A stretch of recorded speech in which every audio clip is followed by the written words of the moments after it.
Direct en jeu la radio insolite en direct de Divonne-les-Bains au domaine de Divonne-les-Bains pour cette deuxième journée du Dream Cars Day. Une opération comme rien qui permet de regrouper plein de voitures de collection merveilleuses et assez extraordinaires. Ils sont montés très vite au niveau du code de la Faucille. Ils sont arrivés avec 40 minutes d'avance à Divonne. Mais là, j'ai le plaisir d'accueillir la présidente. C'est une association qui est importante et qui tient à cœur. Vous savez qu'on agit beaucoup pour le centre Léon Bérard à Lyon. Mais là, c'est l'association qui s'appelle Enfance et Cancer. Bonjour. Quel est ton prénom et que fais-tu? Anne Gouin, donc je suis présidente fondatrice de l'association Hubert Gouin Enfance et Cancer, que nous avons créée il y a 17 ans à la mort de notre petit garçon Hubert, qui était atteint d'un neuroblastome, qui a été en traitement pendant 3 ans avec des traitements extrêmement lourds, 48 séances de chimio, radiothérapie, autogreffe de moelle, enfin tout ce qu'on peut imaginer. On a toujours pensé qu'on guérirait ce petit garçon qui avait une force de vie incroyable. Et malgré tous nos espoirs et tout ce qu'on espérait, on n'est pas arrivé à le guérir parce que les médecins nous ont dit on est désolé, mais on n'a pas de traitement, on n'a plus de traitement. On ne sait pas vraiment pourquoi se développe cette maladie, comment, et on est au bout de ce qu'on connaît sur cette maladie. Pour des parents, entendre ça, un petit garçon de 4 ans, adorable, mignon, qui était au ski 8 jours avant, qui n'avait aucun signe de maladie, c'est juste la terre qui s'ouvre devant vous. C'est juste incroyable, c'est inimaginable. On entendait à l'époque qu'il y avait beaucoup de progrès qui avaient été faits sur la recherche, certes, mais extrêmement peu en cancérologie pédiatrique. Aujourd'hui, les cancers de l'enfance, c'est la première cause de mortalité en termes de maladies, bien devant la mucoviscidose et bien devant le sida. On n'en parle jamais. Et malheureusement, les budgets de recherche sont très faibles. C'est peut-être aujourd'hui 4 à 5% du budget total de la recherche en oncologie, ce qui est extrêmement faible. Et ce qu'il faut savoir, c'est que les cancers de l'enfant sont différents des cancers de l'adulte.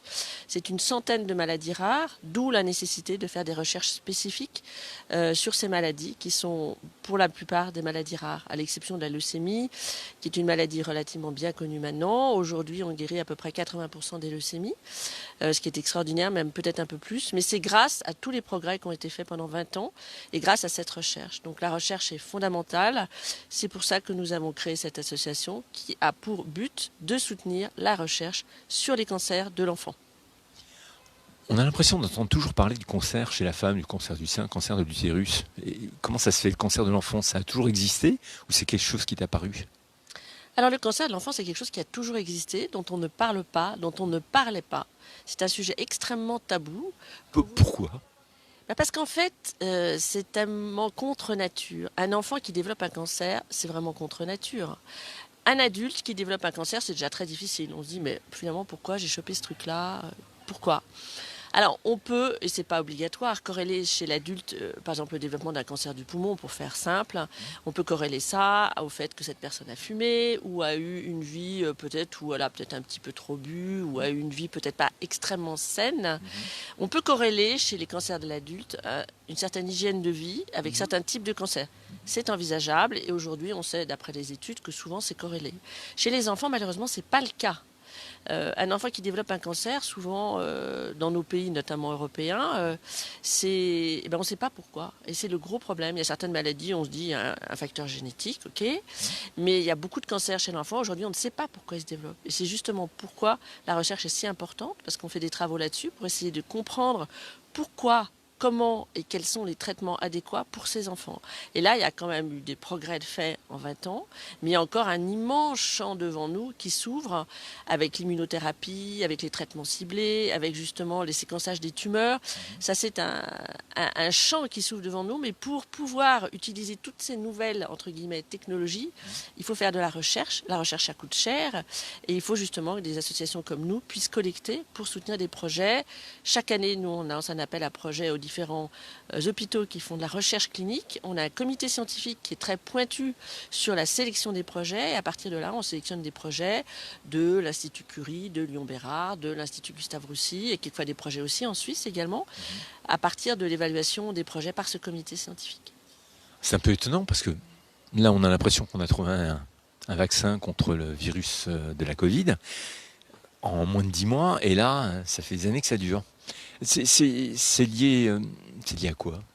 On privilégie certaines, j'allais dire certaines maladies. Excusez-moi, je cherche mes mots pour pas. En fait, le cancer, c'est pas un cancer, c'est des cancers. C'est une centaine de cancers différents qui se développent différemment, qui fonctionnent différemment. Donc, bon, voilà. Qu'est-ce qu'on peut dire? C'est extrêmement complexe, le cancer, finalement.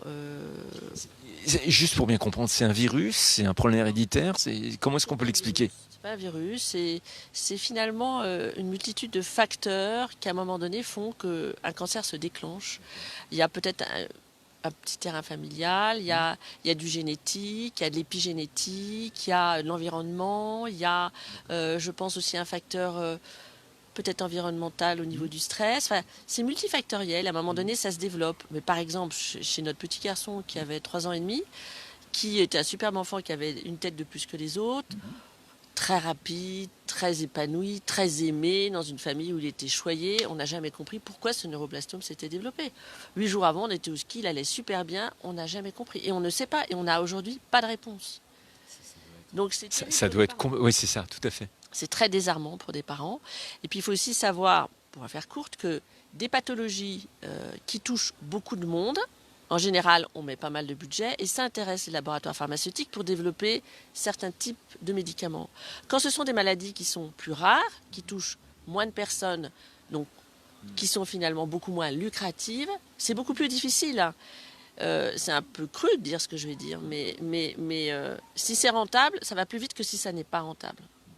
On est dans un monde quand même de la rentabilité et prenons un petit peu de recul par rapport à tout ça et on peut se dire que quand même les enfants sont l'avenir de nos pays et il me semble prioritaire aujourd'hui d'être capable dans nos pays, entre guillemets, d'y développer, de soigner correctement nos enfants et de mettre les budgets adéquats qu'il faut pour pouvoir les soigner sans qu'ils aient des effets secondaires terribles, parce qu'il y a des enfants aujourd'hui qu'on arrive à soigner, certes, mais qui ont eu des traitements extrêmement lourds, qui les ont rendus handicapés, au niveau du cœur, au niveau de l'ouïe, au niveau de la vue, au niveau motricité. Il y a quelquefois des enfants qui sont amputés.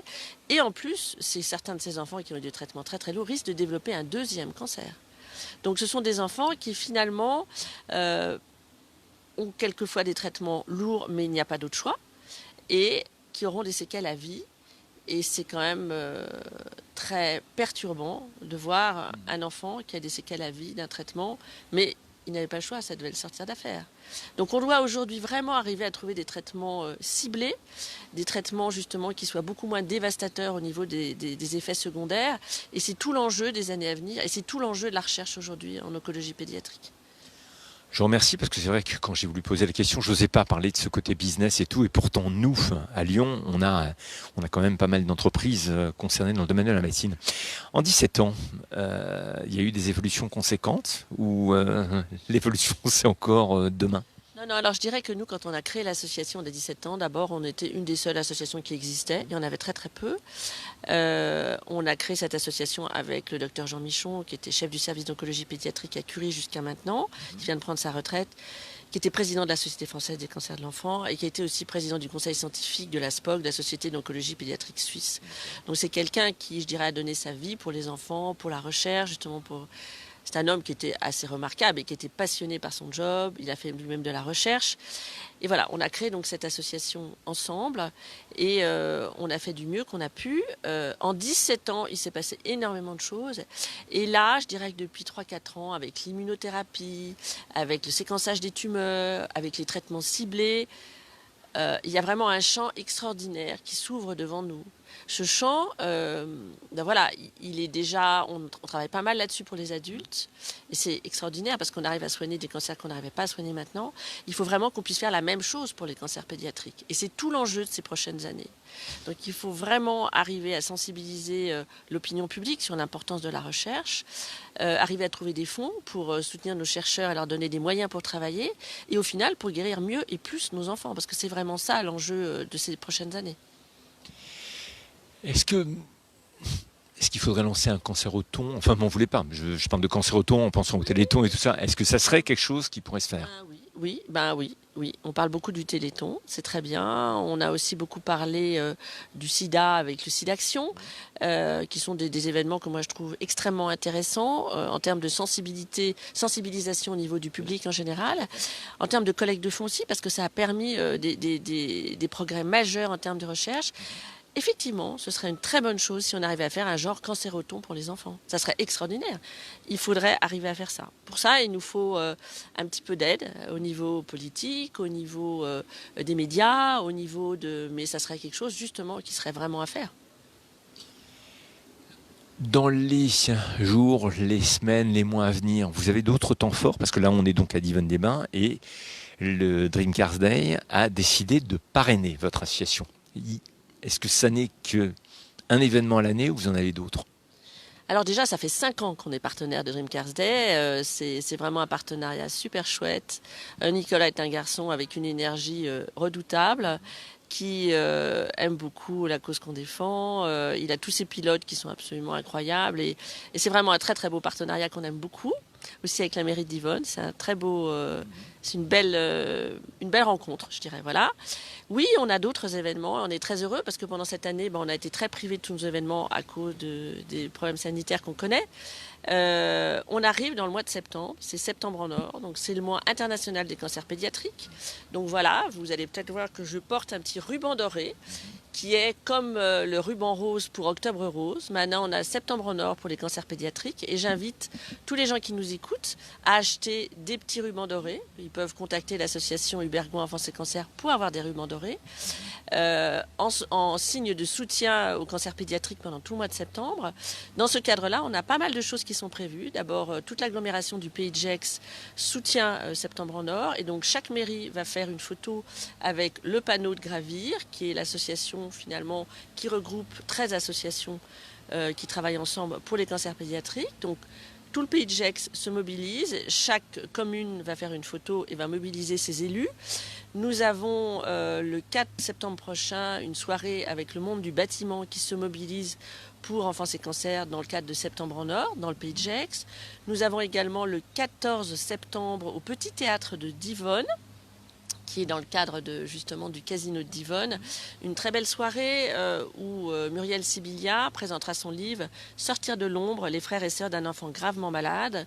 C'est un livre justement qui traite de la fratrie dans le cadre justement d'une maladie qui touche un des enfants et toutes les répercussions que ça a dans la famille. Ça peut être un cancer, mais une autre maladie. Donc j'invite les gens, les personnes qui sont intéressées par ce sujet à venir au Petit Théâtre de Divonne à 18h30 le 14 septembre. Ce sera suivi après d'une petite pièce de théâtre, Les Insolentes, très sympa, avec 3 femmes qui liront des textes sur des parcours de vie intéressants. Et ce sera aussi une belle soirée. Et puis, voilà, on a différentes actions à différents endroits pour marquer le coup pour Septembre en Or. Comment on fait pour vous retrouver sur la toile? Si je veux faire un don, si je veux avoir de l'actualité? Eh bien, vous tapez sur Google ou au moteur de recherche, vous tapez Association Hubert Gouin Enfance et Cancer et vous retrouvez notre site internet. On a aussi une page Facebook, Association Hubert Gouin Enfance et Cancer. On est aussi sur Instagram, sur Enfance et Cancer. Donc vous pouvez trouver même sur LinkedIn. Voilà, si vous tapez Association Hubert Gouin Enfance et Cancer, vous allez nous trouver. Faites attention parce que quand on parle à l'oral Hubert, ça peut s'écrire de 2 manières. C'est pas le bon Hubert, il faut presser que c'est le prénom. Voilà, c'est Hubert Gouin, H-U-B-E-R-T, Gouin, G-O-U-I-N, et Enfance et Cancer. Voilà, c'est ça. Eh ben, n'hésitez pas à vous faire plaisir et n'hésitez pas à faire un petit geste pour ce mois de septembre. On peut dire juste le prix de ce petit... Alors le ruban, en fait, finalement, il n'y a pas de prix. La personne qui l'achète fait le don qu'il souhaite faire. C'est vraiment un signe de soutien aux enfants. Voilà, donc il n'y a pas de prix. C'est à partir d'1 € et après, les personnes donnent ce qu'elles veulent en fonction de leurs possibilités. Il n'y a pas de petit don. Tout don compte. Voilà. Merci. Merci Anne. Merci beaucoup.